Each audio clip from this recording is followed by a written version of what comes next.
Donc comment ça se passe, le virage domiciliaire, le fameux grand mot de l'approche domiciliaire, hein, dont on est un petit peu abreuvé en France depuis quelques années. Donc comment ça se passe au niveau de nos voisins européens? Donc on va refaire les présentations dans l'ordre.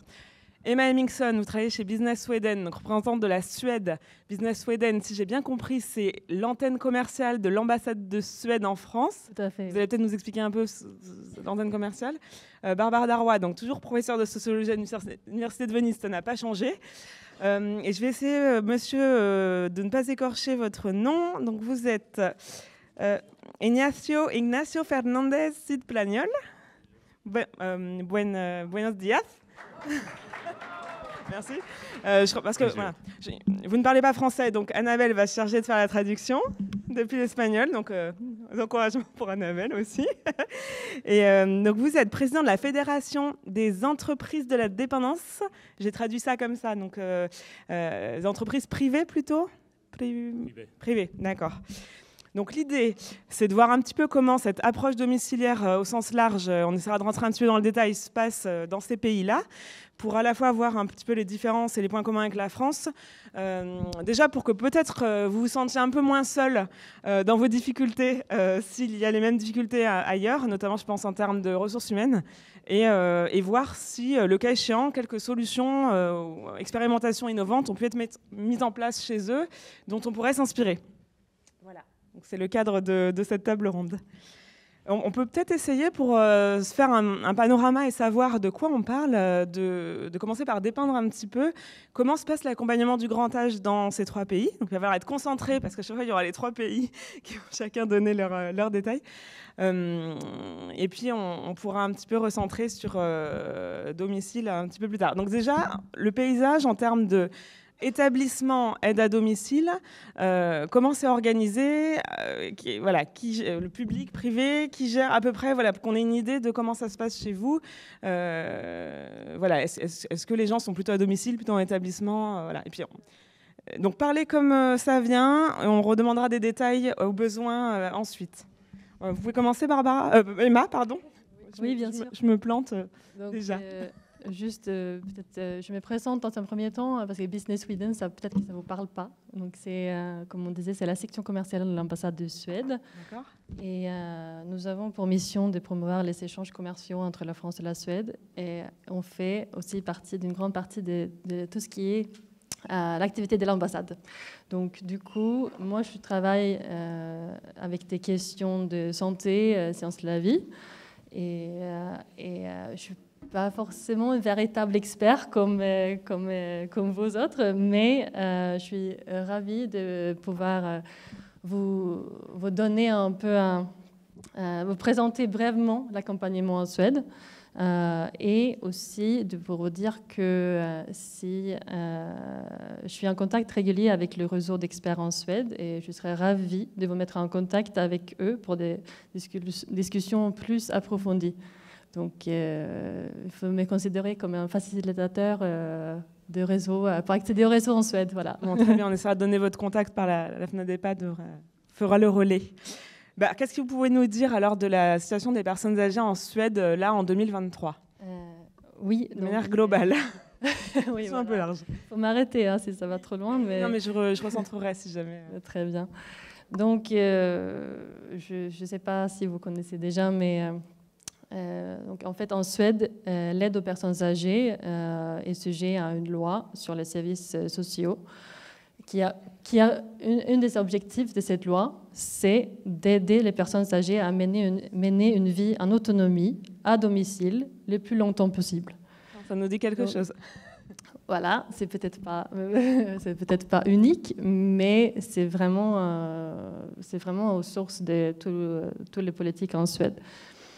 Du coup, les priorités de cette approche sont plutôt claires, je pense, et le placement en établissement, en institution type EHPAD, est évité au maximum. Donc, il y a en Suède de moins en moins de personnes âgées qui vivent dans des établissements. Donc, juste pour vous donner quelques chiffres, en 2000, il y avait 20% de la population qui est âgée de 80 ans et plus qui vivait dans un établissement. alors qu'en 2021, ce chiffre est dépassé à peine 9%. Donc il y a une progressive réduction voilà, des places, exactement. Et je peux vous dire aussi, parmi ces personnes qui vivent actuellement en établissement, 80% ont moins 80 ans et 70% de ces personnes souffrent d'une forme de démence. Donc c'est vraiment... voilà. Peut-être que... C'est la raison principale de l'entrée en établissement, alors les troubles cognitifs et les démences. Ouais, voilà, absolument. Donc, du coup, en moyenne, les personnes âgées vivent dans les établissements pendant 22 mois. D'accord. C'est à peu près similaire à la France. Similaire, oui. Oui, c'est 2 ans et demi, si je ne dis pas de bêtises. Oui, un peu moins alors. Un peu moins, un petit peu. Donc, en ce qui concerne l'organisation, la gestion, c'est là où ça devient un peu compliqué parce que c'est la responsabilité des municipalités, en fait, l'accompagnement. Et la Suède en compte 290. Donc déjà, vous pouvez constater que c'est assez fragmenté, assez décentralisé. Et ensuite, il faut ajouter le fait que le soin, les hôpitaux, ces formes de soins sont gérées par les régions. Et il y en a 21.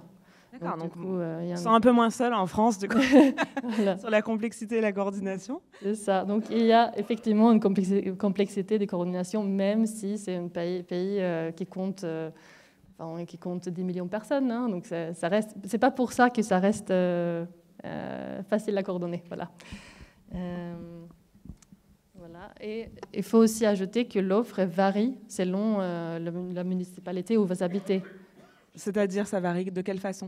Donc, il y a certaines municipalités, par exemple, qui ont un choix plus vaste des prestataires, des options, etc. Il y en a d'autres où il y a peut-être un peu moins de choix. Donc, voilà. On va revenir là-dessus, le principe de choix. Voilà. Et est-ce que vous pouvez nous en dire un petit peu plus sur la gestion de ces services par les statuts, est-ce que c'est plutôt public, privé, les établissements et au domicile, les services à domicile, c'est géré par une région, une municipalité, mais éclairer un petit peu ça. Oui, absolument. Donc du coup, c'est les municipalités qui sont responsables, mais ils ont la possibilité de mandater des prestataires privés, donc des opérateurs privés. Et la répartition pour les établissements, c'est à peu près 80% public, 20% privé. Et pour les services à domicile, c'est à peu près 25% privé. Donc voilà, pour vous donner. Est-ce que ça correspond à... Oui, ça nous donne déjà une idée de comment se situer. Et c'est pareil en France Alors après, vous parlez de l'aide, nous le public, c'est en termes d'EHPAD, 50% du public. Donc et ensuite le privé, on distingue le privé commercial et le privé associatif. Donc quand vous parlez de privé, vous parlez de 20% de privé tout confondu, commercial et associatif? Tout confondu, oui. Tout confondu, ouais. Et principalement commercial. Hein. Principalement commercial, d'accord. Nous, il y a plus de, on va dire 50% de public et 30%, je crois, d'associatifs et 20% de... Oui. D'accord. Voilà. Donc, qu'est-ce que je voulais dire? Donc, du coup, une chose qui est importante, je pense qu'on reviendra là-dessus après aussi, c'est le coût. Oui, c'est ce que j'allais poser au niveau du reste à charge et du financement. Exactement. Je pense que peut-être qu'on touchera là-dessus un peu plus tard, mais en gros, le coût de soins est non comptant loyer, repas, etc., mais le soin, c'est le même. Donc, peu importe le choix de prestataire, privé ou public. Et c'est le même aussi en établissement et à domicile. Ça coûte la même chose. Voilà. On parle pas du... Pour le reste à charge. Le reste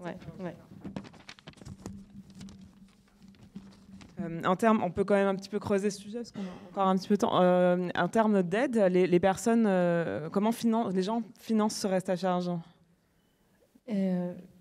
Ils ont des aides de l'État, Il y a des aides des États, mais... C'est leurs impôts qui financent, il y a des cotisations. Oui, voilà, donc le reste à charge reste quand même assez peu, c'est entre 10 et 20%. Donc, que ce soit à domicile ou établissement, il reste 10 à 20%. Oui, exactement. Et donc du coup, bon, Il y a évidemment des exceptions en établissement, des établissements de très grands, de très haute gamme, par exemple. Le coût de loyer ne va pas être la même, donc, mais en général, oui. Et en préparant l'intervention, parce que oui, on a triché, on a un petit peu préparé avant quand même, vous nous disiez que les gens cotisaient toute leur vie pour cette aide, mais qu'ils ne posaient pas trop de questions, ils ne savaient pas trop où allait leur cotisation et qu'est-ce qui était financé exactement. Oui, voilà, c'est un système qui est largement financé par les impôts municipaux. Pardon. Mais les gens ne savent pas trop ce qui va aux soins, ce qui va à la dépendance. Non, c'est pas précisé comme sur les fiches des pays en France. C'est juste, il y a des... Voilà, c'est pas précisé, on ne sait pas, mais ça représente un peu le fonctionnement de ce système en Suède. Et quand on devient dépendant, on a plus d'aide, on a plus d'argent pour intégrer un EHPAD, par exemple, on reçoit plus de l'État, ou c'est pas du tout calculé comme ça? Plus que si on ne devait pas cotiser. C'est pas une cotisation personnelle, hein. Donc c'est les contributions des taxes municipales. D'accord, c'est les taxes municipales. Ouais. Donc tout le monde reçoit en fonction de son besoin. Tous les citoyens, oui. C'est une égalité. Oui, en théorie, oui. En théorie. Oui. C'est-à-dire que les gens qui sont plus dépendants, est-ce qu'ils vont avoir moins de reste à charge ou plus de reste à charge? C'est ça ma question, pardon. Elle est peut-être mal. Oui, et il y a aussi en fait, le tarif ou les frais, ils sont plafonnés. Ils sont plafonnés dans un sens où, je parlais des tarifs de soins, ils sont plafonnés, et il y a aussi, et là on rentre dans les détails, mais il y a aussi une considération à ce qui reste des revenus de la personne en fin de mois. Donc, compter loyer, quand on compte le loyer et les frais d'aide, il faut toujours qu'il y ait un montant fixe qui reste en fin de mois. Cet montant, c'est autour de 600 €. Ça peut varier, et si vous avez beaucoup plus de questions détaillées sur ça, on peut bien en parler. Je vais vous laisser tranquille sur voilà, ce sujet, mais c'est quand même important parce que l'approche est quand même assez égalitaire. Oui, non, c'est pour ça que l'idée, c'est de faire quand même un panorama pas trop détaillé, mais un peu quand même pour qu'on puisse un peu comparer, sinon ça va être compliqué. Donc Barbara Daroa cette fois. Alors côté italien, on va traverser les montagnes. Vous m'entendez? Oui. Parlez juste d'abord en face du micro et tout se passera bien. Merci beaucoup pour cette invitation. Je vais parler français. Si vous ne comprenez pas très bien, vous me dites. Mais pour l'instant, ça a l'air très bien. J'essaye. Alors, c'est très intéressant, je trouve, d'avoir la Suède et l'Italie à côté, parce que c'est vraiment deux mondes complètement différents. Dans le sens qu'en Italie, il n'y a même pas une politique générale sur la prise en charge des personnes âgées. Ça n'existe pas. Ça n'a jamais existé. Et ça continue à ne pas exister, en fait. Claire. Il y a des dispositifs séparés. J'ai écouté avec beaucoup d'attention l'intervention précédente où l'on parlait de la division en France des politiques de santé, des politiques d'aide sociale. En Italie, on a exactement la même chose. Avec des complications davantage, parce que la politique de santé a été développée en Italie à partir de la fin des années 70, avec l'introduction d'un système de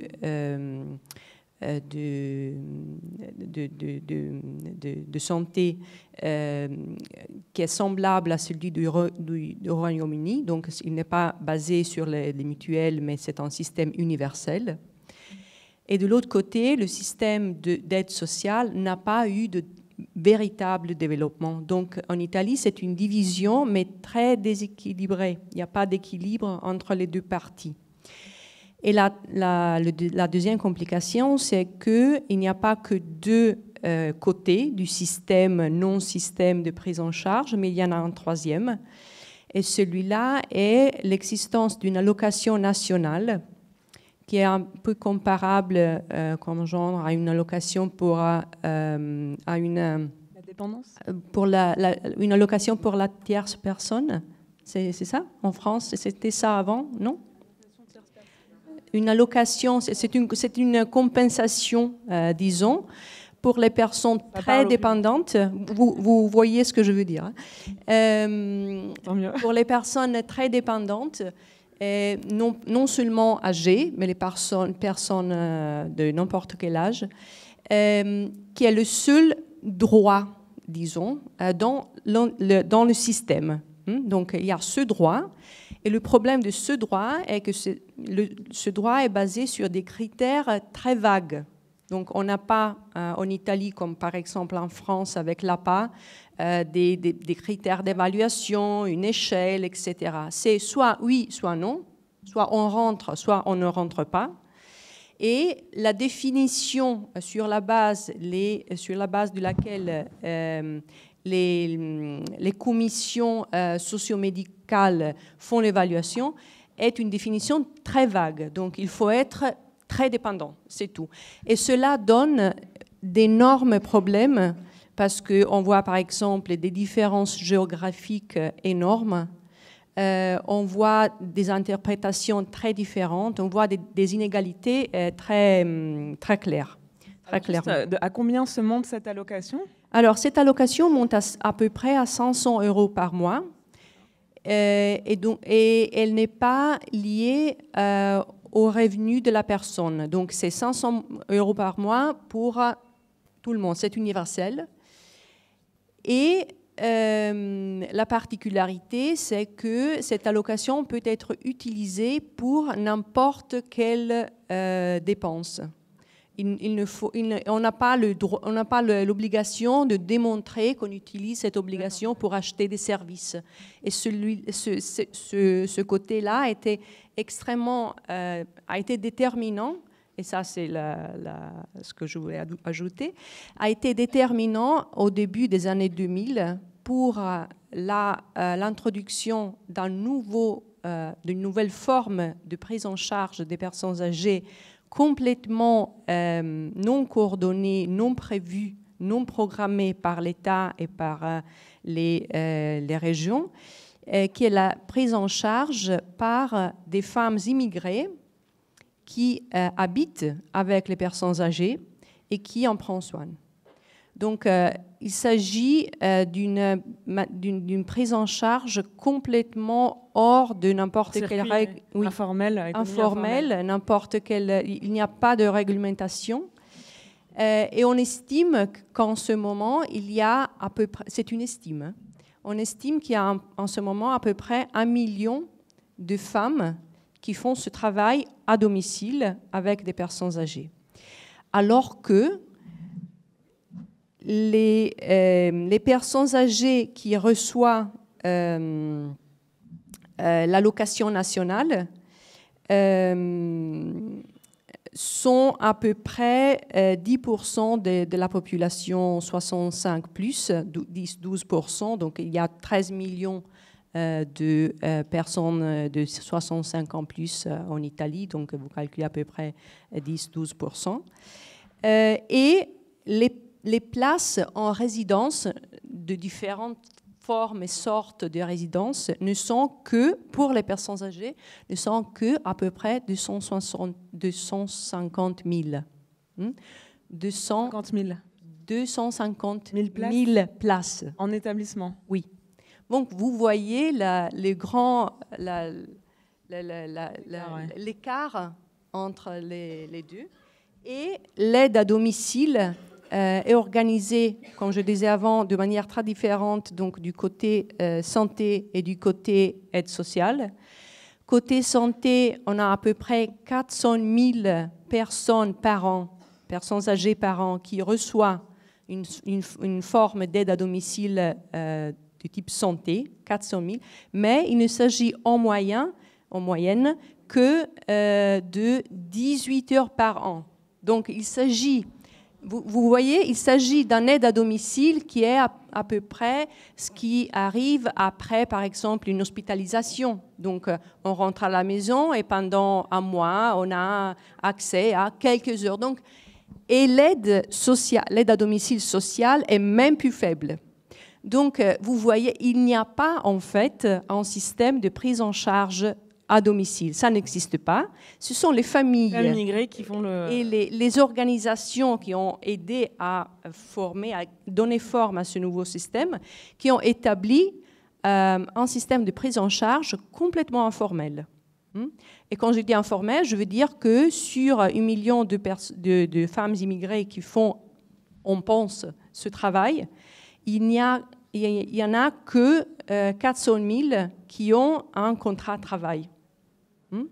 Et pour le reste, il s'agit soit de personnes sans permis, sans papier, soit des personnes qui ont des papiers mais qui n'ont pas de contrat de travail. Comment ça a été évalué, ce chiffre de 1,5 million de femmes immigrées? Donc, périodiquement en Italie, il y a des procédures de régularisation.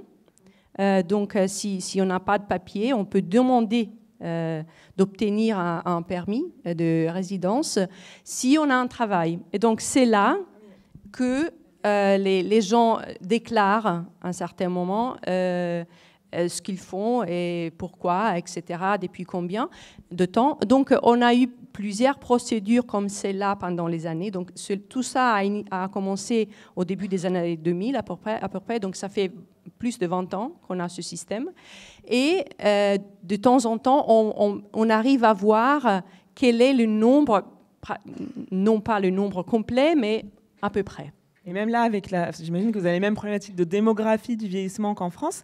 Est-ce qu'il y a des discussions, des débats en cours pour que le gouvernement prenne en compte un petit peu plus il y a avoir des inquiétudes sur l'évolution de...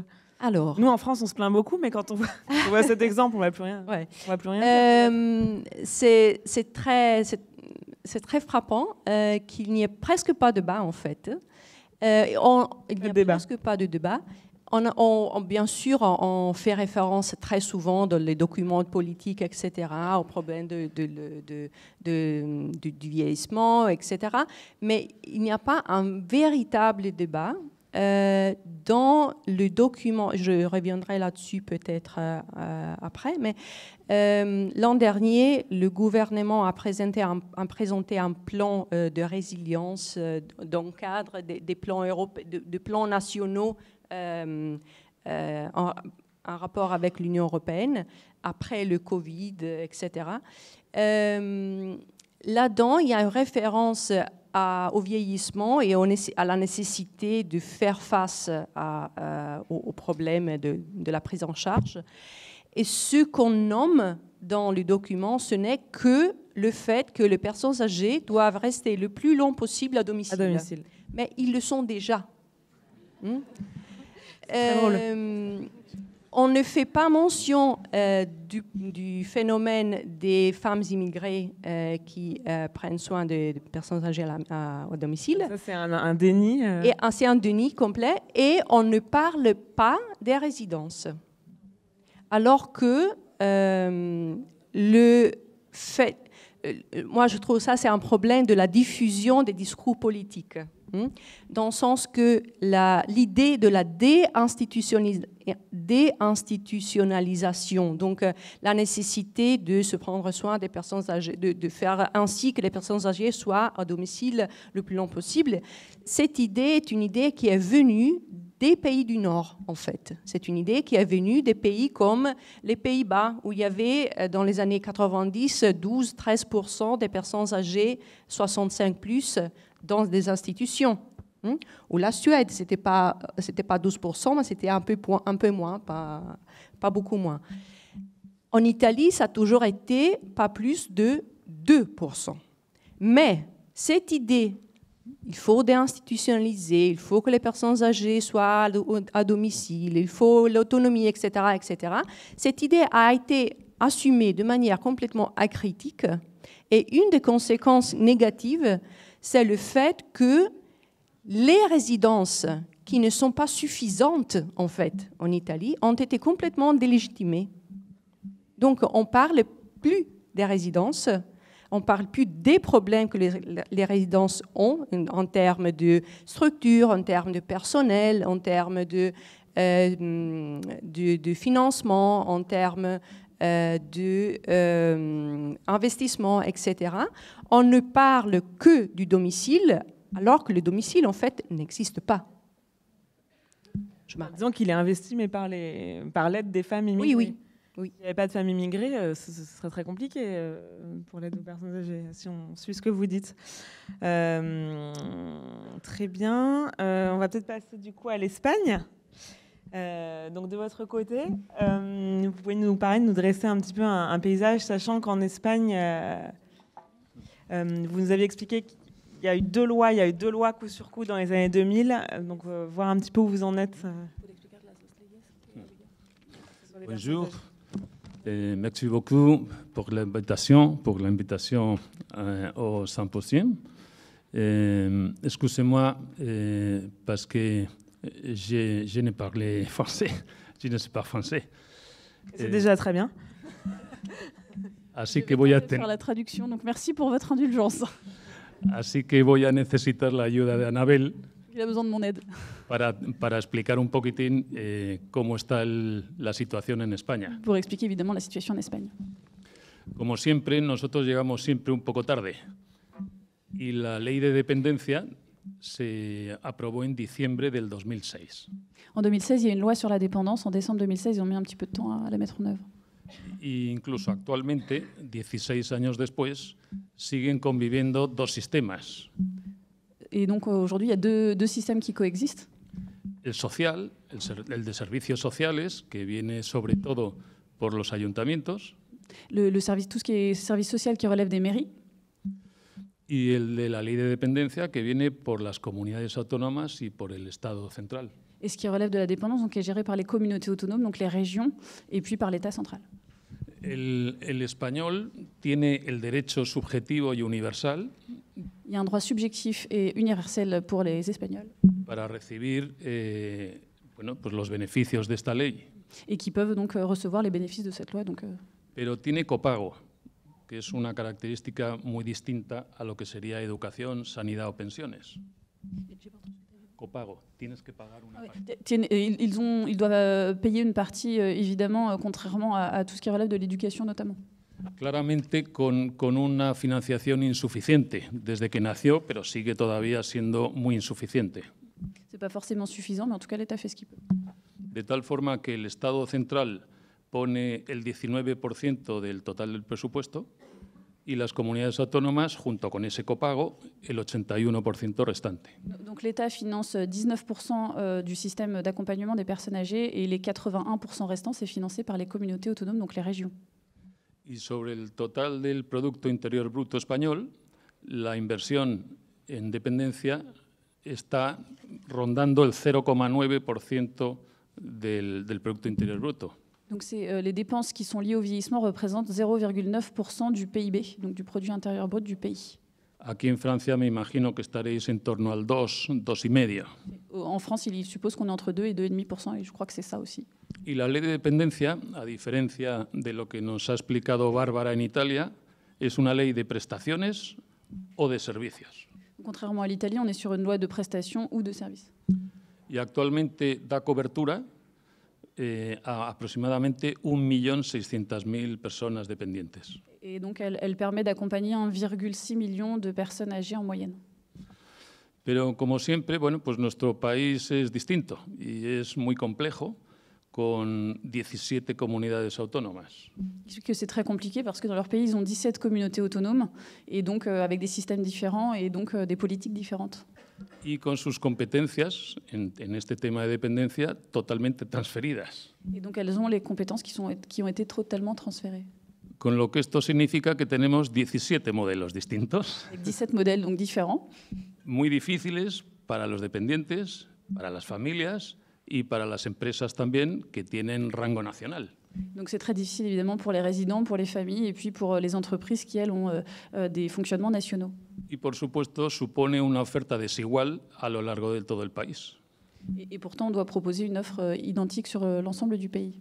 Aproximadamente los mayores de 65 años en España suponen el 20% de la población, unos 9.600.000 personas. Donc les plus de 60 ans représentent un peu plus de 20% de la population. 20%? 20%. Un peu plus de 20%.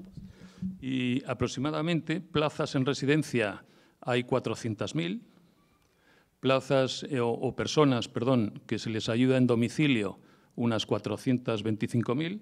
Donc en établissement, 400 000 en établissement et 425 000 à domicile. Teleasistencia llega casi al 1.000.000 de personas. Un peu plus d'1 million de personnes qui ont besoin d'assistance. Y centros de día, aproximadamente unos 100.000. 100 000 qui sont accueillis en accueil de jour au quotidien. Las residencias, el mercado de residencias está en manos de las empresas privadas en un 74% y solo el 26% es público. Il y a seulement 26% des établissements qui sont gérés par le secteur public, les 74 autres %, c'est géré par le secteur privé. Commercial, c'est privado con ánimo y sin ánimo. Privé associatif et commercial. Tercer sector, que le llamamos nosotros, ¿no? Sin ánimo de lucro le llamamos tercer sector. Y sin embargo, en la ayuda domiciliaria y en la teleasistencia, el 95% es titularidad pública.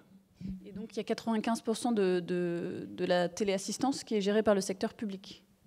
Pero sin embargo, el servicio lo da las empresas privadas. Mais c'est les entreprises privées qui veulent le gérer, las empresas privadas. Que se preocupen No, el 95% la titularidad de esos servicios es pública, pero conciertan con las empresas privadas para que lo den ellas. Les titulaires du service, ce sont effectivement les entreprises, enfin c'est le public, mais c'est géré derrière par des entreprises privées. Je pense qu'il y a des délégations en fait de services publics. Hemos llegado tarde, pero sin embargo el sector es un sector muy dinámico, muy inversor, muy creador de empleo. Actualmente en España el 2,25% del total del empleo en el país es de este sector. C'est un secteur qui est en plein boom économique. On parle vraiment de, comme chez nous, de silver economy, avec beaucoup de création d'emplois également dans ce secteur. Unas 425.000 profesionales. Muy feminizado, igual que aquí. 425 000 professionnels, un secteur très féminisé, de la même manière qu'en France. 77% de los profesionales son mujeres. 77% des professionnels sont des femmes. Muchísimo inmigrante trabajando, el 53% y subiendo. Et on a aussi beaucoup d'immigration avec 53%. Muy maltratado por los medios de comunicación, me imagino que igual que aquí. Avec des moyens de communication qui sont assez mauvais. Sí. Je pense que c'est probablement la imagen de la prensa. Los medios de comunicación, sí, en general. Les moyens de communication en général. Sí, le gusta mucho el populismo, el escándalo y la demagogia. Bon, c'est comme chez nous, il y a de l'EHPAD bashing, pour résumer, donc du populisme, du scandale, voilà. Me imagino que igual que aquí, ¿no? Terrible. Sí, terrible. Oui, oui. Hay varias empresas francesas en España y además empresas muy dinámicas y en fin, que están invirtiendo mucho dinero y están comprando y haciendo muchos centros. Orpea, Maison de Famille, Quesamavir, Colisée, etc. ¿no? Il y a aussi Orpea, Maison de Famille, Colisée. Il y a beaucoup d'entreprises qui d'ailleurs gagnent beaucoup d'argent sur ce secteur en Espagne. Y ahora llega lo bueno. En España, este área de los derechos sociales lo lleva el ala más radical de izquierdas y comunista que puede haber en el gobierno. Alors, effectivement, les politiques sont un petit peu complexes. On l'avait expliqué en préparant cette table ronde, c'est qu'il y a des communistes, il y a évidemment des gens de gauche, des gens de droite, et que du coup, ça crée des politiques locales qui sont différentes, avec des volontés ou pas d'appliquer la loi au niveau des régions. Y en junio del 2022, o sea, hace unos meses, han aprobado un sistema de acreditación para centros y servicios totalmente nuevo y ambicioso. Donc en juin 2022, il y a une nouvelle loi qui permet effectivement un système nouveau avec des nouveaux services, mais que por supuesto va en la línea de lo que decían mis compañeras, de desinstitucionalizar a las personas mayores para que envejezcan sobre todo principalmente en su casa.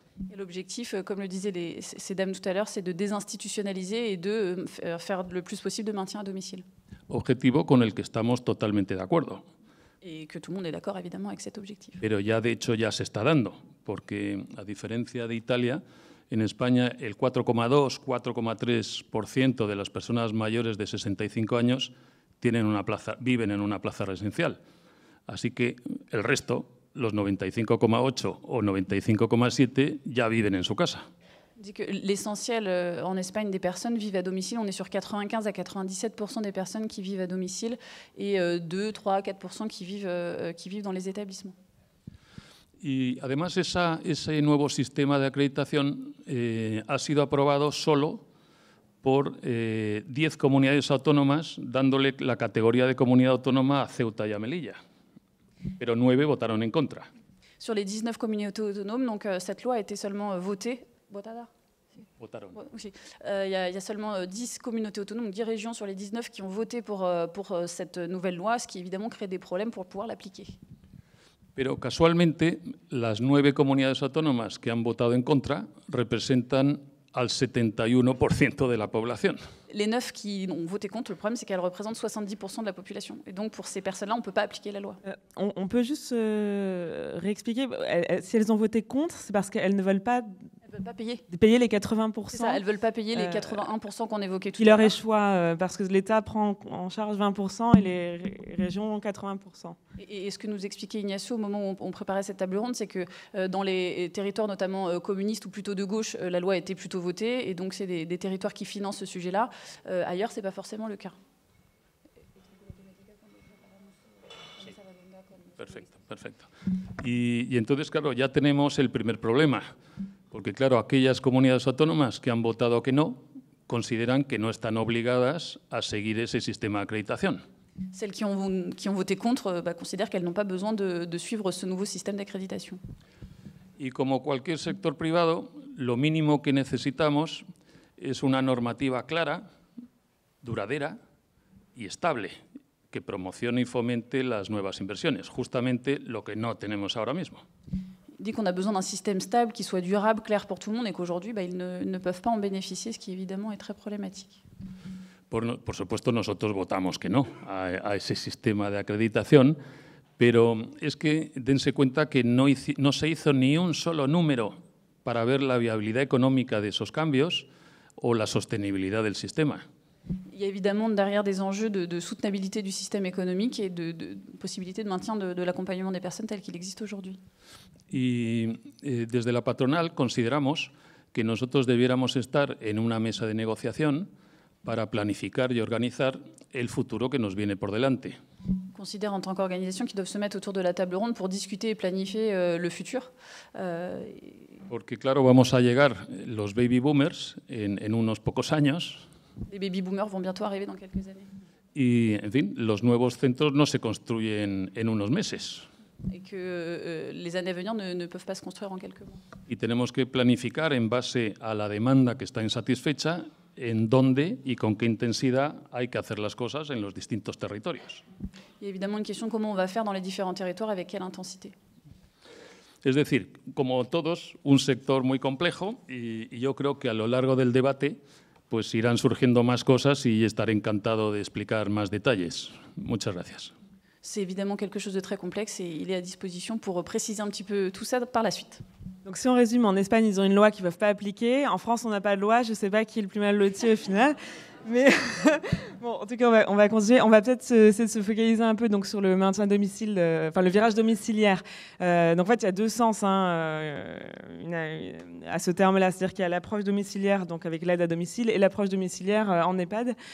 Donc on va essayer de commencer par l'aide à domicile, si je puis dire, en entrant un petit peu plus dans le détail. Emma Hemmingson, on va repartir en Suède. Qu'est-ce que vous pouvez nous dire? On a parlé un peu de reste à charge, de peut-être plus détaillé, combien d'heures les personnes, quels sont les droits, combien d'heures maximales ils ont par mois ou par an, qu'est-ce qui reste à leur charge? Parce que si l'État pousse pour le maintien à domicile le plus possible, qu'est-ce que l'État met en place justement pour faciliter ce maintien à domicile? Donc est-ce qu'il y a des aides qui sont développées, de la technologie, de l'argent, des EHPAD qui viennent aider, comme en France, on appelle ça les EHPAD hors les murs, qui viennent renforcer l'accompagnement à domicile, ou autre solution qu'on n'aurait pas en France. Donc, vous écoute. Oui, donc du coup, c'est très intéressant parce que comme on avait évoqué tout à l'heure, c'est que effectivement, on est vraiment parti très fortement sur le principe du domicile, de rester à domicile. Et comme je disais, il y a un plafonnement de frais. Donc, le plafond de frais pour la personne, le reste à charge pour la personne pour le soin. Hein. Donc, je ne parle pas de loyer encore, on n'y dirait pas. Soins, donc c'est pas la toilette, pas le repas, c'est plutôt ce qui s'apparente au SIAD en France, c'est pas au SAD, si on peut traduire. Non, donc c'est soins et accompagnement, Ouais. hors repas, hors loyer. Voilà. Ah oui, d'accord. Accompagnement, repas. Donc ça peut être la toilette en fait. Ça peut absolument être la toilette, ça peut être le transport, la mobilité, ça peut être... C'est plus que les soins médicaux, c'est plus large. Ça peut aussi être l'accueil de jour, etc. D'accord. Donc exactement. Donc les maximums, c'est 220 € actuellement par mois. L'aide qui est accordée aux personnes, ouais. 220 € maximum par mois. Donc peu importe le besoin en fait. Donc s'il y a un mois de besoin, on paye évidemment moins. Mais ça, c'est le plafond. Donc, maximum. Le maximum. Donc la question en ce qui concerne le nombre d'heures, etc., ça c'est quelque chose qui est décidé. En fait, quand il y a un besoin d'aide, c'est évalué auprès d'un service à la municipalité qui, avec la personne, l'usager, évalue le besoin. Donc, l'idée, c'est que ça soit adapté aux besoins. Donc, c'est pas une question d'heures maximum, etc. Vous avez évoqué aussi l'EHPAD hors les murs, ce qui est très intéressant comme concept.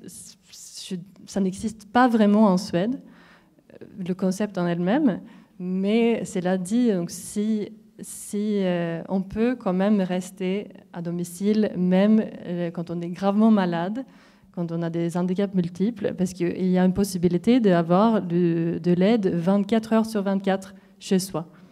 Ça, c'est financé comment ? Les gens voudront savoir. Hein. Non, ça c'est financé par les municipalités. Entièrement ? Oui, par les taxes. Non, il y a des recettes gouvernementales, il y a une petite reste à charge, bien sûr, et là, je parle toujours je parle des cas généraux, mais il y a toujours évidemment, il y a des problèmes où il y a des cas où ça fonctionne pas suffisamment bien, mais en général, c'est le cas et c'est le fonctionnement général. Voilà. Et en termes de personnel à domicile, maintien à domicile, mais est-ce qu'il y a assez de personnel ? Bien sûr que non.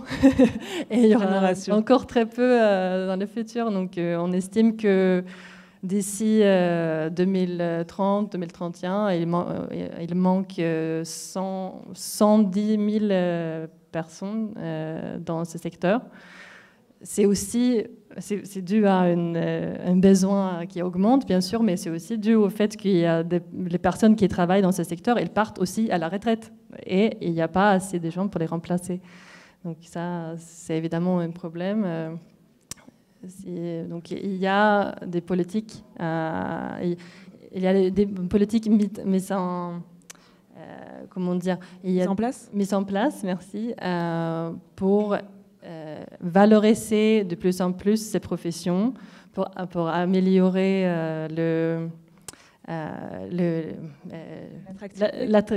l'attractivité et l'environnement de travail. Voilà. Ah oui, la qualité de vie. Oui, exactement, des personnes qui travaillent. Et donc, par exemple, il y a un groupe de professionnels qui est très surreprésenté dans l'accompagnement des personnes âgées. Et c'est, en français, j'ai essayé de le traduire, mais c'est une infirmière auxiliaire à peu près. Et c'est très courant, c'est la profession le plus courant chez les femmes en Suède, en fait, ce qui est assez intéressant. Et ça deviendra cette année un titre protégé. Donc ça, c'est dans une mesure pour valoriser ce statut en fait de profession. Elles ont d'autres attributions que les infirmières. Elles sont mieux payées. Comment ça se traduit ? Ce sont des personnes qui sont hiérarchiquement, c'est pas aussi médical que les infirmières. Donc c'est en dessous. Je veux pas dire ça, mais c'est nos aides-soignants un peu. On a aussi des aides-soignants. Donc il y a quelque chose entre les deux qui est un peu entre le milieu médical et le milieu purement social. Ouais. Un autre échelon. Voilà. Donc ça, c'est une mesure Je pourrais continuer, hein, mais je ne suis pas sûre qu'on a le temps. Allez-y, si tout ce qui vous semble pertinent, sur quoi on peut prendre appui, au contraire. Très bien. Donc ça, là, on était sur l'État, ce qu'il met en place. Au niveau des salaires, parce que nous, c'est une vraie question, les salaires dans l'aide à domicile notamment. Le modèle économique des services d'aide à domicile, en France, ils sont beaucoup privés. Oui. Comment ça se passe en Suède? Comment ils sont financés? Ils sont financés tout comme par les municipalités aussi, oui, toujours, sauf certains, oui, en général, oui. Il y a certaines professions médicaux qui sont financées par les régions, mais en général, globalement, c'est la municipalité. Mais au niveau des salaires, est-ce qu'ils sont satisfaits? Je pense qu'on n'aura pas ce problème de pénurie de personnel s'il y avait vraiment de bonnes conditions de travail suffisamment intéressantes. On avait évoqué ici avant, je pense, en Suède, par exemple, il y a une grande partie des personnes qui travaillent dans ce secteur qui ne parlent pas suédois encore. Donc ça, c'est quelque chose aussi qui est... Parce que c'est des immigrés. Des immigrés qui parlent pas, qui n'ont pas encore un niveau suffisamment élevé de suédois. Donc ça, c'est quelque chose aussi qu'il faut augmenter pour pouvoir garder... ces personnes Est-ce qu'il y a, comme en France, des plans métiers qui sont annoncés, des plans pour valoriser l'attractivité avec des mesures nationales vraiment il y a actées, on va dire. cette protection du titre d'auxiliaire infirmière, du coup, qui est déjà assez avancée pour nous, en tout cas. Et à part ça, oui, mais là, il y a des mesures assez décentralisées quand même, si je peux me permettre, parce qu'il y a certaines municipalités où ça fonctionne très bien, on a peut-être plus de moyens, et d'autres où c'est plus compliqué. Voilà, tributaire des municipalités, des territoires. C'est ça. Vous voyez autre chose à ajouter sur ce sujet précis? Oui, je voulais aussi ajouter le fait qu'on a une grande croyance dans l'aide qui peut être apportée par la technologie et tout ce qui est numérique. Mais on a toujours les mêmes défis au niveau des coordinations, que c'est difficile de mettre en place une implémentation efficace, vu qu'il y a au moins 290 acheteurs. Donc c'est vraiment très compliqué de mettre en place quelque chose au niveau universel. Parce qu'on manque par exemple, en Norvège, il y a une feuille de route nationale, donc c'est un peu plus... structuré en Suède. Tout ce qui est domotique, nouvelles technologies, il n'y a pas un pas centre de preuve, une évaluation des services et des produits. Pas suffisamment. Et ça, c'est un des défis qu'on va devoir surmonter parce que... Voilà. Oui, parce que ça compte sur l'aide à domicile. Et l'adaptation des logements, on n'en a pas parlé? Oui, donc là, c'est quelque chose... Avec la domotique. Oui, voilà. Non, mais ça, c'est l'adaptation...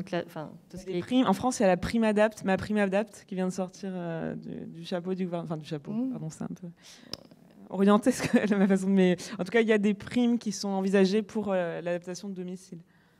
Oui, ça, il faudra peut-être revenir là-dessus après, non, mais c'est quelque chose qui est en général pris en charge aussi. Donc je reviens sur le fait que le reste à charge est assez bas en Suède, donc même pour les adaptations. D'accord, oui. Ça, c'est là, après, il y a un autre sujet des constructions de villes et des immeubles et des logements qui vont durer, qui sont adaptés au fait que les personnes restent plus longtemps chez eux, à domicile. Donc, c'est aussi quelque chose... il y a aussi, un sujet qu'on discute beaucoup en Suède, c'est la coopération entre les soins des personnes âgées et aussi la planification des villes, l'urbanisme, les architectes. En France aussi, ça phosphore beaucoup sur l'aménagement des villes, l'urbanisme. Voilà, pour les solutions un peu plus long-termistes. Oui, France Silver Eco est sur le coup, je crois. On peut passer au territoire italien. Donc, même question sur le maintien à domicile, on va dire pur et dur. Qu'est-ce qui est fait pour faciliter, même si on a compris que c'était déjà le cas en Italie en fait. Mais est-ce qu'il y a une impulsion un peu plus forte du gouvernement d'adapter les logements quelles sont les heures qui sont financées d'ailleurs à domicile? Je ne crois pas qu'on en ait parlé. Peut-être il faut dire que la situation italienne est très fragmentée par rapport à ce que je disais avant, donc la division santé, aide sociale et allocation nationale, mais aussi parce que le système de santé est régionalisé. Donc, il y a des réglementations régionales très différentes. Et le système d'aide sociale est la responsabilité des municipalités. Donc, vous avez les 3 niveaux. Et donc, il y a une situation très, très compliquée, complexe, et la coordination est pratiquement impossible. En plus, il y a le fait que les providers, les opérateurs, donc les organisations qui offrent les services, dans le cas des établissements, il s'agit pour 3/4, même plus, d'opérateurs privés, donc privé social ou privé commercial. Et dans le cas des services à domicile, c'est presque complètement privé social. Et à l'intérieur de ces organisations, on applique des contrats de travail aux mêmes figures professionnelles qui sont très différents. Donc, il y a les mêmes figures professionnelles qui ont le contrat, par exemple, des municipalités, s'il s'agit d'une organisation publique, ou bien d'une organisation commerciale de commerce, ou d'une organisation qui offre des services de cleaning. Soins? Non. Ménage, pardon. Voilà, d'aide ménagère. Donc, il y a à peu près 25 contrats de travail différents qui sont appliqués au secteur. Et cela veut dire que les conditions du travail, même si l'on pense seulement au salaire, aux horaires, aux droits rattachés au contrat de travail, sont très, très, très différentes. Donc, il y a aussi ce genre de problème. En plus, le nombre, par exemple, dans le cas des établissements, le nombre d'opérateurs, donc le nombre de professionnels, soit infirmières, soit aides-soignantes ou des figures intermédiaires, sont limités par rapport aux besoins. Donc, il y a eu récemment une enquête à propos de cela.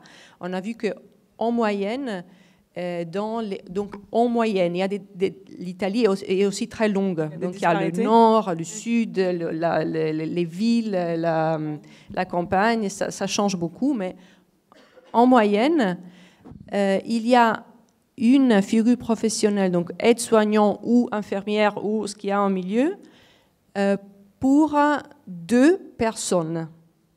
C'est vraiment très, très, très peu. Donc cela veut dire aussi que les conditions de travail et la qualité des services, ce qui naturellement sont reliés, sont très problématiques. À côté de ça, donc, dans ce cadre, les coûts chargés pour la permanence à résidence sont très hauts, parce que cela marche comme ça. Donc, un établissement reçoit de la région, donc du service de santé régional, un financement relié aux services médicaux qui sont gérés par l'établissement. Donc, et ces tarifs sont fixés par la région. Ça varie de région à région. Ils sont fixés par la région sur la base de type d'établissement, type d'usager, etc. Mais il s'agit de financements qui sont à peu près 50 € par jour pour place. Et cela ne couvre que la moitié, voire un tiers des coûts généraux. Ça veut dire que le coût chargé pour une permanence en résidence pour une personne âgée varie entre, donc à charge, ça varie entre 1 500 et 3 000 € par mois. Et le système cela est le coût chargé à la personne âgée. la personne âgée peut demander à la municipalité une réduction, mais cela fonctionne sur la base d'un système d'aide sociale qui n'est pas du tout standardisé, qui n'a pas de règles générales. Et cela représente naturellement un grand problème, d'autant plus que, alors que la personne âgée ne peut pas correspondre à la somme, c'est la famille qui est appelée pour payer. Et les 500 € de prestations, ça couvre. Ça peut participer à ce oui, ça participe. D'accord. Ouais, voilà. Alors qu'une femme immigrée qui travaille à peu près 24 heures par jour, 6 jours par semaine, au noir, ça coûte 800 € par mois. Attendez, elle travaille 24 heures par jour? Non. Elle ne dort pas, en fait. Non, mais ça, c'est compliqué parce que alors, s'il y a un contrat de travail, il s'agit d'un contrat de travail d'aide ménagère qui prévoit en Italie deux formes différentes. Donc, soit la correspondance d'un salaire horaire, soit un forfait mensuel qui couvre à peu près 40 heures de travail, mais il y a de facto une demande de permanence la nuit, alors que beaucoup de personnes âgées qui utilisent ce genre de services sont des personnes âgées qui ont des besoins de soins très élevés et très souvent ont des démenties, etc. Ce qui se passe, c'est que ces femmes travaillent la nuit aussi. Donc, ce n'est pas formellement 24 heures, mais ça peut arriver. Ça peut arriver. Jusqu'à 24 heures. Et cela coûte au noir 800-900 € par mois. Donc, vous voyez la différence entre les deux systèmes. Et alors que cela devient régularisé à travers un contrat de travail, donc la cotisation, etc., ça coûte à peu près 1400, 1500 € par mois. Donc, il y a clairement un incentive, une pression à ne pas régulariser, en fait. D'autant plus que les seules ressources publiques qui sont investies dans ce domaine sont des ressources qui ne demandent pas d'être justifiées par rapport aux dépenses, comme je disais avant. Oui, donc c'est quand même, il y a beaucoup de choses à faire en Italie dans ce qu'on entend. C'est pareil au niveau de l'adaptation des logements, la robotique, la domotique, ça c'est un peu investi ou pas? Non, ce n'est pas investi. Il y a, comme je disais, il y a beaucoup de différences entre les territoires.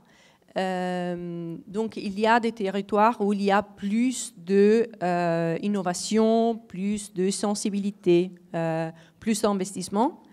Et alors, il y a un investissement dans ces cas, dans des cas très particuliers, très spécifiques, dans des aires très particulières et spécifiques. Il y a un investissement de ce genre. Donc, il y a exactement ce qui se passe dans d'autres pays. Mais le problème, c'est les ressources, c'est la coordination et c'est le fait qu'il n'y ait pas une vision, en fait. Oui, on retrouve beaucoup de choses à des échelles différentes. Ouais. Pour l'instant, il n'y a donc pas de débat, vous dites pas de loi? Non, pas de loi et très peu de débat en fait. Il y a un débat qui est un débat entre les professionnels, entre les experts du secteur, entre il n'y a pas de mouvement de fédération qui pousse pour que les choses changent? En Italie, il y a un système, il y a quelque chose de très... bon, l'Italie est un des pays européens les plus vieux, en fait. Donc, on se demande pourquoi est-ce que ce thème n'a pas d'importance électorale ou d'importance sociale, je pense, par exemple, aux syndicats, etc. C'est vrai que chacun reste dans son fauteuil. Oui. Bon, une des particularités du système syndical italien, c'est qu'il y a donc il y a les branches syndicales comme en France, et il y a aussi un syndicat des personnes retraitées. Donc, quand on part à la retraite, on ne fait plus partie de sa propre branche. Si l'on veut, on s'inscrit à un syndicat des personnes retraitées qui regroupe tous les retraités de n'importe quelle branche. Il s'agit maintenant, donc il y a en Italie 3 syndicats principaux et un nombre de plus petits. Mais dans les 3 syndicats principaux, les personnes âgées sont plus de la moitié des membres du syndicat. Alors on se demande pourquoi. Il y a en fait, je pense, des fortes contradictions si l'on regarde par exemple ce domaine, parce que d'un côté il y a la protection, la représentation des intérêts des travailleurs du secteur, des femmes immigrées, et de l'autre côté, il y a la représentation des intérêts des personnes âgées. Le système des femmes immigrées a, d'une certaine manière, trouvé une solution qui n'est pas optimale, qui n'est pas parfaite, qui est très problématique, tout ce qu'on veut, mais on a trouvé une solution au système, et le problème n'existe plus. Alors que bon, c'est une économie souterraine qui ne profite pas au pays. Et puis, sans parler des droits de ces femmes immigrées, évidemment, et de la qualification, c'est encore un autre sujet. Mais alors, est-ce que vous savez dans quelle région en Italie il faut aller pour... quelles régions sont les plus... C'est certainement le nord. Je pense le Trentino Alto Adige, donc vers l'Autriche. Je ne choisirais pas la Lombardie. La Lombardie est une des régions les plus riches. C'est la région d'où je viens, en fait. Moi, je travaille maintenant à Venise, mais je suis d'origine milanaise. Et la Lombardie est une des régions les plus riches et où il y a pas mal de places, par exemple, en résidence, beaucoup plus qu'en d'autres régions du centre, etc. Donc, ils ont aussi une sorte de rhétorique. Nous sommes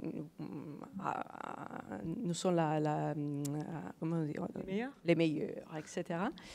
En fait, c'est un système très, très privatisé. Et cela a été un des problèmes très évidents pendant la pandémie.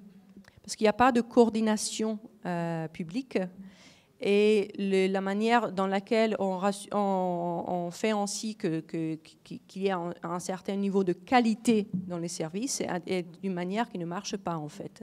Donc par exemple en Lombardie, il y a des études sur les morts parmi les personnes âgées, morts Covid parmi les personnes âgées dans certaines régions. Et la Lombardie est une des régions où il y a eu des problèmes très, très graves par rapport à l'organisation des services, en fait. C'est l'organisation des services qui a fait problème. Parce qu'ils ne pouvaient pas être contraints parce qu'ils étaient privés et ça ne fonctionnait pas bien avec le public. Très bien. Bon, on va peut-être pas repasser à l'Espagne. Pareil, même question. Si on se focalise sur les soins à domicile, qu'est-ce que vous pouvez nous dire un petit peu plus en détail du fonctionnement ? Par exemple, le nombre d'heures auxquelles on droit. Vous nous aviez dit en préparation combien l'État finance d'heures par jour. L'état des ressources humaines, notamment.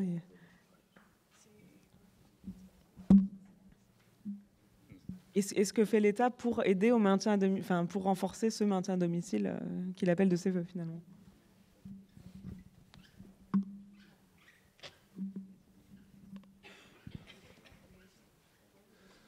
Sí, vamos a ver. Aquí en España sí hay un plan nacional y además se pretende unificar todos los criterios de los distintos servicios, ¿no? Residencias, ayuda domiciliaria, teleasistencia, centros de día, para que confluyamos hacia un único modelo. O sea, la apuesta sí es muy clara. Donc, en Espagne, c'est très clair, il y a un plan unique qui essaye de traiter les différents sujets, le domicile, les résidences, la téléassistance, pour qu'il y ait un seul fonctionnement unique. Et donc, la voie est assez claire. Y claramente, el futuro en este sector pasa por dar más y mejores servicios a domicilio. Je considère que le futur de ce secteur passe par le fait de donner plus de services à domicile.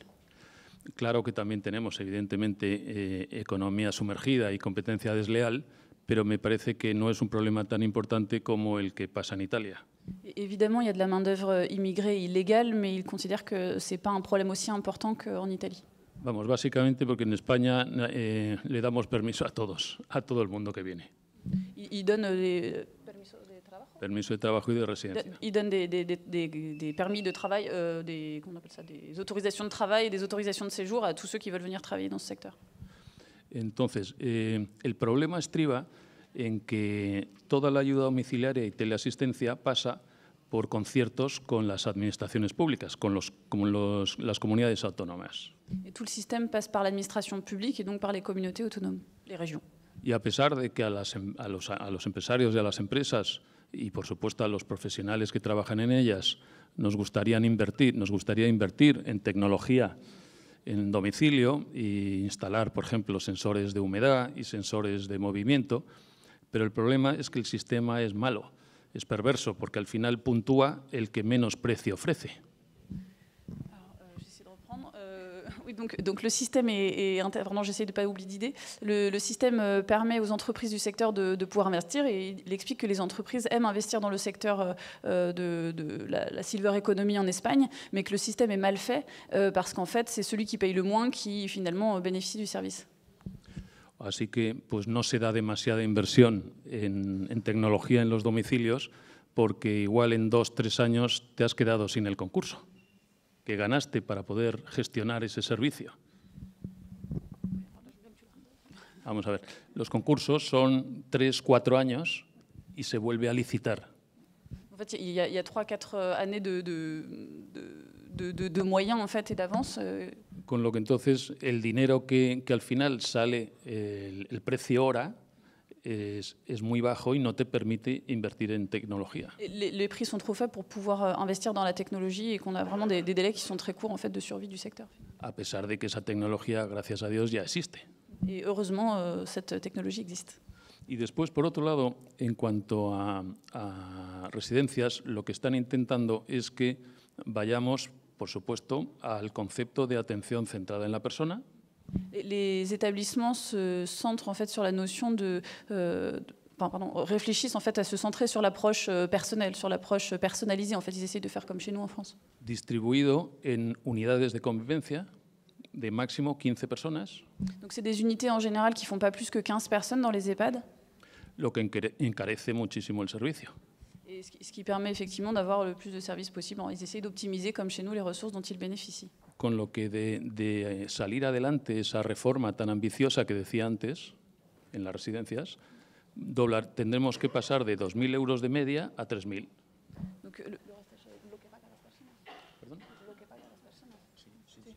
Et donc le reste à charge, c'est entre 2.000 et 3.000 euros par mois. Con lo que entonces esas personas que no puedan pagar esos 3.000 euros al mes tendrán que volver a casa, a domicilio. Et ceux qui ne peuvent pas payer doivent retourner à la maison. Alors, à domicile, combien d'heures sont financées? Y entonces en el domicilio, evidentemente, la intensidad horaria de servicio l'intensité horaire à domicile va en función de los grados y niveles de dependencia que se le hayan reconocido. Et donc ça dépend évidemment du niveau de dépendance qui est identifié par les autorités. Pero para un gran dependiente, para un dependiente muy severo, Pour quelqu'un qui est très dépendant, la oferta que se le va a dar son 94 horas de asistencia en domicilio al mes. Pour une personne qui est très dépendante, au maximum, on peut avoir 94 heures par mois d'aide à domicile.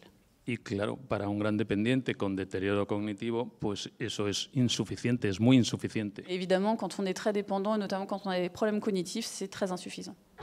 Y ahí estamos ahora mismo en el debate en España.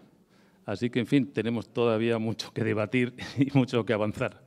Et donc ils ont le même débat en Espagne, et puis il faut continuer d'avancer, et on voit bien que les trois systèmes, c'est la même logique domiciliaire. Y en cuanto a las prestaciones económicas, van en función de los grados y niveles y van desde 150 euros hasta unos 730 aproximadamente al mes. Et ça coûte entre 150 et 730 euros par mois en moyenne.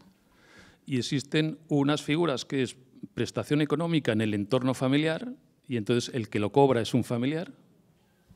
Il y a une couverture familiale aussi qui est très présente en Espagne. Y eso gusta mucho a las familias y les da muchos votos.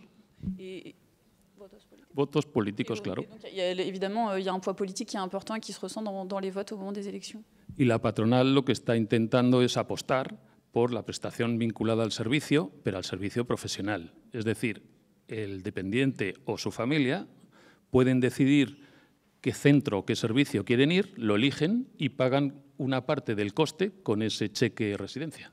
En fait, ils ont un chèque résidence et ils peuvent décider de payer une partie des services d'aide à domicile avec ce chèque qu'ils perçoivent. Y por último, hay una nueva figura que se llama asistente personal, que también las patronales, evidentemente, estamos negociando junto con los sindicatos para que esa figura del asistente personal sea siempre basado en un profesional que está adscrito a una empresa, un trabajador de una empresa, no un particular. Asalariados, sí, sí. Il y a aussi des salariés en fait, d'entreprises qui vont à domicile et qui ne sont pas des particuliers directement, qui font ce travail d'aide à domicile. Donc il y a d'un côté des particuliers et puis d'un autre côté des professionnels du domicile qui sont employés par des entreprises. Porque si no, lo que estaríamos es aumentando esa economía sumergida que estábamos diciendo en Italia. Si on ne fait pas ça, effectivement, on contribuerait à augmenter la part de travailleurs immigrés comme c'est le cas en Italie. Y la media, ya me callo, la media de asistencia en domicilio actualmente es de 2 horas.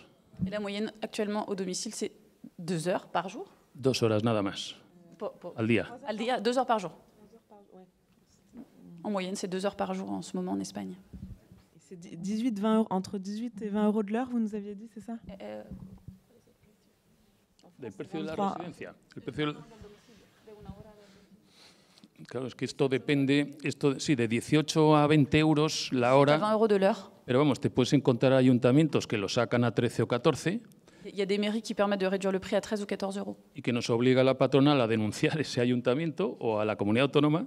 Et donc ça oblige les entreprises à dénoncer auprès des mairies ou des régions. Para que el juzgado le anule el concurso a esos precios. Et du coup, il supprime l'aide à ces structures. Eh bien, merci. On va rester avec vous peut-être pour la dernière partie, mais vous avez déjà un petit peu abordé l'approche domiciliaire en établissement. Donc, c'est la nouvelle loi qui permet de faire des plus petites unités dans les établissements. Est-ce qu'il y a d'autres approches, d'autres dimensions qui sont mises en avant pour faire un peu plus ressembler l'établissement à un domicile, on va dire?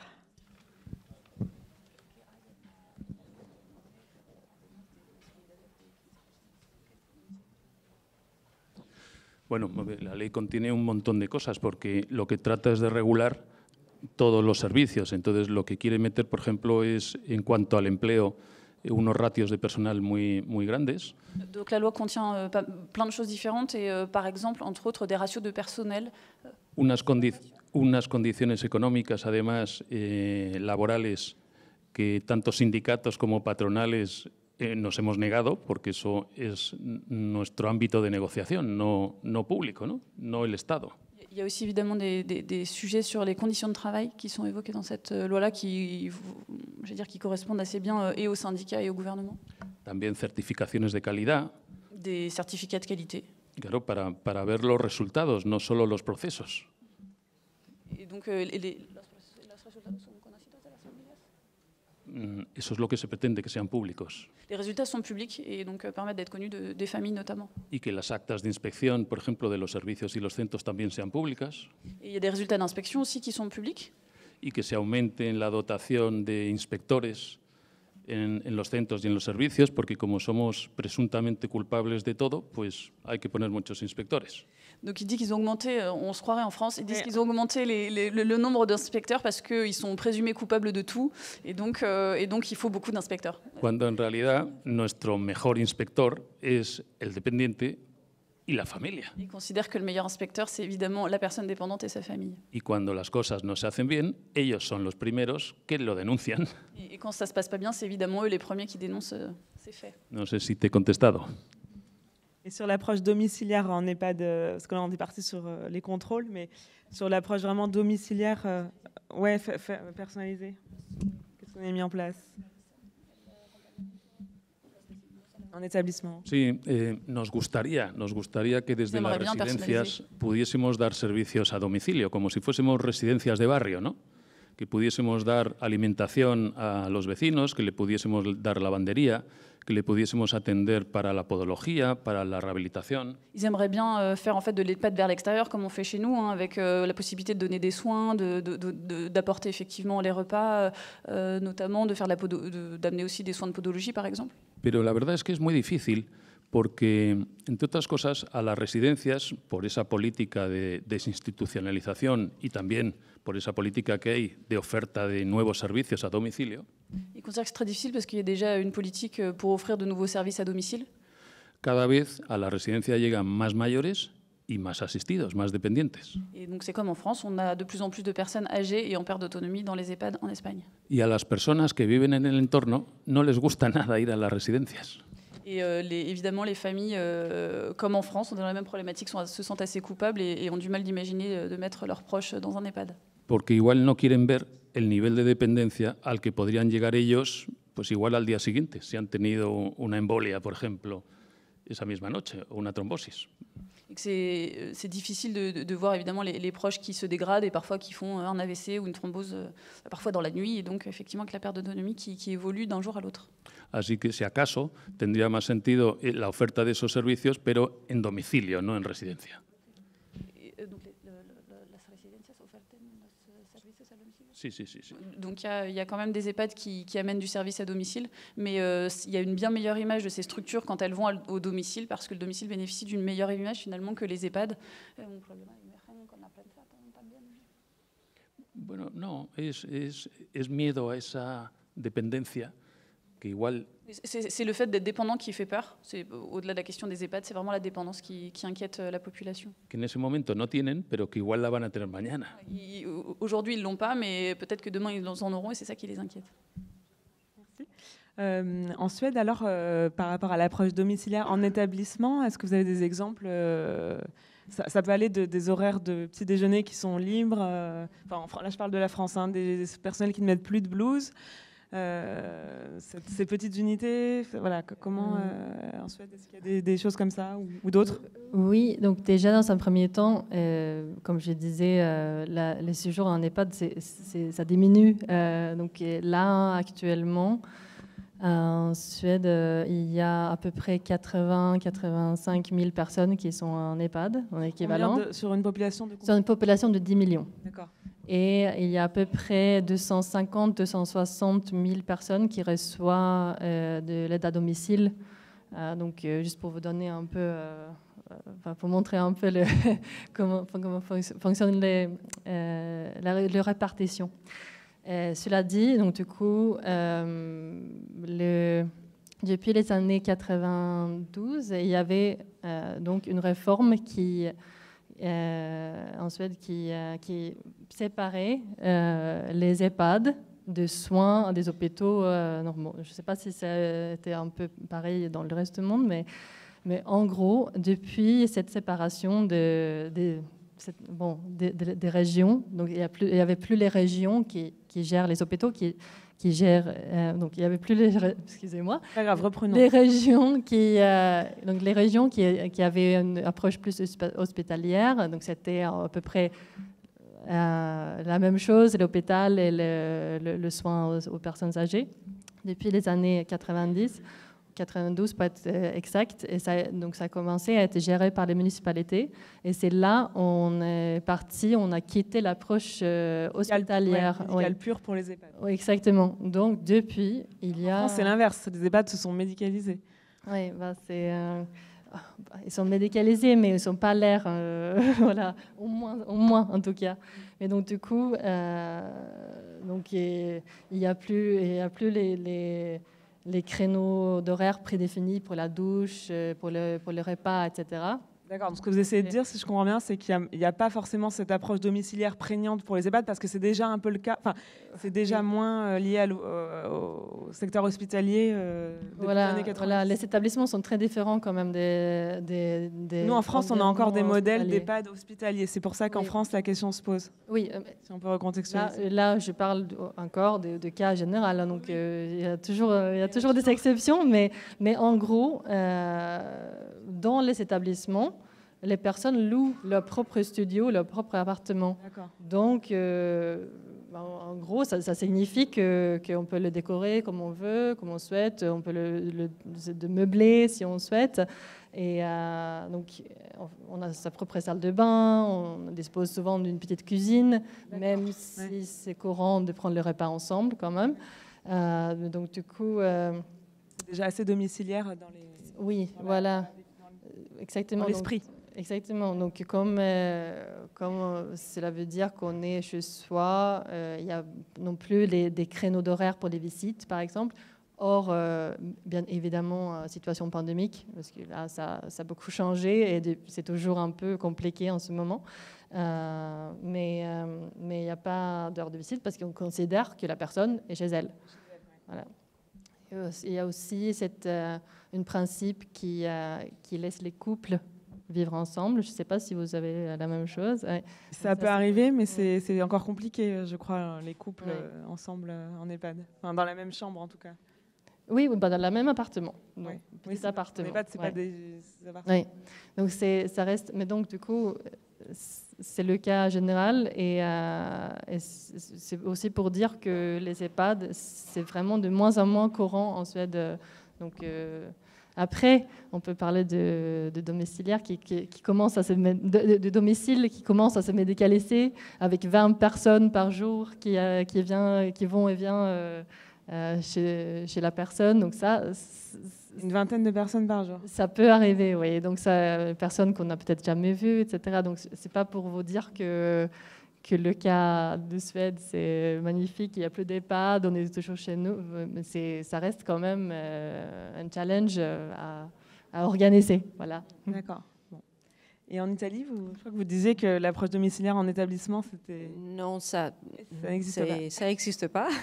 Mais il est vrai que comme il y a ces grandes différences entre établissements et entre régions, etc., il y a des cas où les établissements, par exemple, sont assez petits. Dans les grands établissements, il y a vraiment un modèle médical. Dans les petits établissements, il est plus facile de produire des innovations qui vont dans la direction de penser à l'établissement non pas comme un lieu de soins seulement, mais comme un lieu de vie en fait. Et donc il y a des projets, des innovations par exemple, surtout sur les espaces.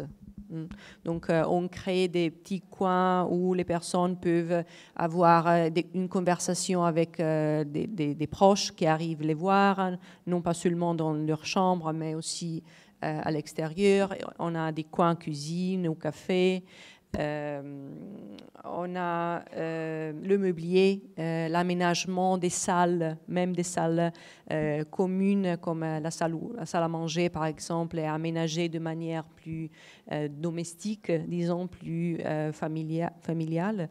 On a un peu plus d'attention par exemple aux jardins et aux espaces extérieurs. Et parfois, il y a eu aussi, là dans la région Lombardie, pour revenir, il y a aussi eu, il y a 20 ans, des expérimentations assez innovatrices sur les jardins Alzheimer, etc. Donc assez innovatrices par rapport au contexte italien au moins. Donc voilà, il y a tout ça, mais le problème c'est que, il y a la dimension qui fait problème, et aussi deux variables. Il y a une variable structurelle, il y a très peu d'établissements qui ont des chambres pour une personne seulement. Il s'agit surtout de chambres pour 2 personnes, ou même 3 ou 4. Donc il y a un problème de structure, et on sait que cette approche de la domiciliarité en institution est très relié à l'espace privé de la personne, donc la possibilité d'avoir sa propre chambre, son propre studio ou son propre appartement. Et si la structure ne le permet pas, c'est bien sûr compliqué. Et l'autre problème, c'est le personnel, parce que l'aménagement des locaux par rapport au mobilier, etc., c'est facile, mais la réorganisation des temps de travail et l'organisation des relations entre les personnes âgées et les salariés peut être compliqué dans le sens qu'une organisation plus flexible, on a vu, a besoin de plus de personnel et non pas de moins de personnel. Donc, comme on a déjà des problèmes de manque de ressources de ce point de vue, vous voyez que c'est compliqué.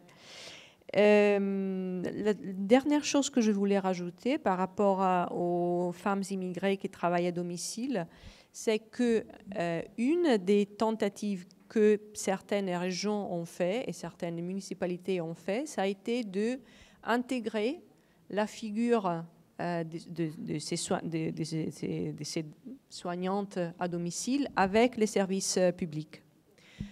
Donc l'idée c'était, d'accord, on n'arrive pas à offrir des services à domicile aux personnes âgées. Est-ce qu'on peut arriver à coordonner, qualifier, etc., le travail de ces femmes?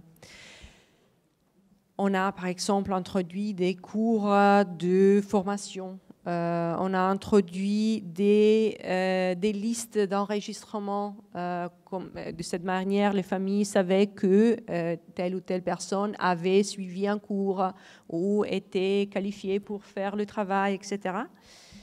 Le problème a été que les femmes qui font ce travail ne sont pas tellement intéressées et les familles non plus, parce que cela fait remonter les coûts, en fait. Donc, je voulais parler de ça parce que je pense que c'est à part l'exemple particulier, disons, qui est très spécifique, italien, etc., je crois qu'il y a toujours un dilemme entre qualification, qualité, etc., et investissement en ressources. Parce que ça, c'est ça. Et là, je crois que c'est vraiment très évident. Merci beaucoup. Dernière chose à ajouter sur l'approche domiciliaire côté espagnol? On discutait un peu en parallèle avec Ignacio par rapport à ce que disaient ces deux dames sur l'approche suisse et italienne. Et en fait, en Espagne, il y a essentiellement des chambres doubles. Il y a 80% de chambres doubles en Espagne, même si le secteur public a tendance à dire que c'est 65% de chambres simples parce que c'est sur les nouveaux bâtiments. Et il explique que si la nouvelle loi est mise en œuvre, on pourra investir dans le bâti et sortir de ce système de chambres doubles, et que finalement c'est pas parce qu'on a des chambres doubles qu'on accueille facilement des couples, parce que ça coûte cher et que les gens n'ont pas forcément les moyens financiers de venir en EHPAD et qui sont pas tous dépendants. Et puis sur la question de la logique domiciliaire, contrairement à la Suède, on est plutôt dans un modèle français, c'est-à-dire qu'ils sont en train de réfléchir à essayer de spécialiser, d'adapter le rythme à chaque résident, mais on est encore qu'aux prémices. Et encore une fois, la nouvelle loi, si elle est acceptée financée, par les communautés autonomes, ce qui est très loin d'être acté. Pendant qu'on préparait le débat, Ignacio disait que la loi était morte-née, et je crois que ça résume bien les choses. Y a mí me gustaría acabar diciendo que por fin este sector, después de la pandemia, lamentablemente, pues ya tenemos un nombre, ya nos conoce alguien, porque nosotros éramos como invisibles. Et il trouve que c'est assez lamentable après la pandémie, mais que finalement, dans notre secteur, on reste invisible. Y, por supuesto, como todo sector, pues tenemos la voluntad de crecer, pero sobre todo de hacer las cosas bien. Comme tout secteur, ils ont évidemment envie de se développer, de croître, mais ils veulent d'abord faire les choses bien. Y ya la administración pública y la opinión pública y los políticos L'administration, l'opinion publique et les politiques se han dado cuenta que nosotros no somos clínicas, porque nosotros solo cuidamos, a pesar de que solo es muy importante el concepto, cuidamos, no curamos. Et donc toutes ces institutions considèrent que ce n'est pas des autorités de santé, mais ils prennent en charge, ils accompagnent au quotidien. Et effectivement, ce n'est pas du soin, mais c'est de l'accompagnement et ça compte beaucoup. Y necesitamos de una verdadera coordinación y colaboración con el sistema sanitario público. Et ils ont besoin d'une vraie collaboration avec le système sanitaire public. Pero indudablemente, nuestro futuro va hacia residencias más pequeñas, organizadas en torno a unidades de convivencia, que serán de 15 o de 25, pero unidades de convivencia, en el que cada vez las residencias sean más parecidas a los hogares de las personas. Et considère que le futur doit être d'aller vers des petites structures avec des unités de 15 à 20 personnes où on pourra personnaliser le plus possible les horaires et donc les rythmes en fonction des résidents. En el que el dependiente sea el vértice, el eje sobre el que todos los demás profesionales damos vueltas. Et que les personnes dépendantes devront avoir suffisamment de personnes pour s'occuper d'elles tout autour. Pero eso, para que eso se dé, también se lo tendrán que creer las administraciones públicas. Et derrière, il faut le soutien de l'État. Y pongo un ejemplo y ya acabo. Un dernier exemple. Imagínense, por ejemplo, una persona que nunca ha madrugado en su vida y se quiere levantar a las 10 de la mañana. Le matin. Imaginemos un residente Oui, donc si y a que no quiere madrugar il y a un résident qui veut se lever à 10 h le matin. y que quiere levantarse a las 10 de la mañana y desayunar a las 11, por ejemplo. Qu'il puisse le faire. C'est-à-dire qu'il aimerait bien qu'on puisse se lever à 10 h du matin et déjeuner à 11 h et que ça pose pas de problème. Ça Aujourd'hui, c'est pas encore, ça rejoint les la logique réflexions domiciliaire qu'on a françaises, évoquée tout à l'heure. Bueno, pues nosotros, por supuesto, lo hacemos, pero cuando Lo llega hacemos, cuando pero llega un inspector y ve a una persona desayunando a las 11, nos monta un pollo, nos quiere buscar todos los registros para ver si esa persona de verdad ha dicho o no ha dicho que quiere levantarse tarde. Donc en fait, ils considèrent qu'ils le font déjà. Quand il y a des gens qui veulent manger, prendre leur petit-déj à 11 h du matin, c'est possible, mais que quand il y a un inspecteur qui vient, il va vérifier dans les registres, est-ce que vraiment la personne a demandé à manger à 11 h du matin, est-ce que c'est un problème d'organisation? Es decir, es que no se creen, no confían en nosotros y eso es uno de los principales problemas. Et en fait, il y a un problème de confiance, que c'est un des problèmes principaux. Y ya por último, evidentemente, la clave del éxito es la colaboración público-privado. Si el sector público cree que por sí solo va a resolver el problema de asistencia a la dependencia, está tremendamente equivocado. Ils considèrent que la clé du succès, ça va être la coopération, merci, publique-privée, et que le secteur public ne peut pas, croit qu'il va pouvoir s'en sortir seul, mais que ce n'est pas possible et qu'il ne pourra pas sauver seul le système d'aide aux personnes âgées.